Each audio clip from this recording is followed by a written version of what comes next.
Okay, this is the kenmore that I was telling you guys about to add the microwave. And push the stop button. Okay. You just gently pull back on the microwave door. And the freaking thing starts turning. Now, there's no timer. And it's still turning.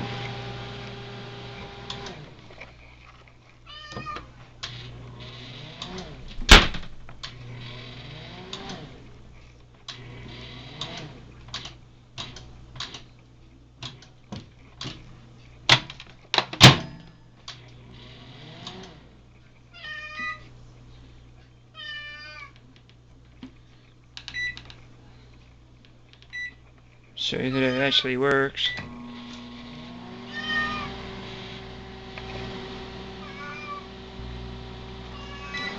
Okay, it's got 4 seconds still. Took out 4 seconds. She's turning.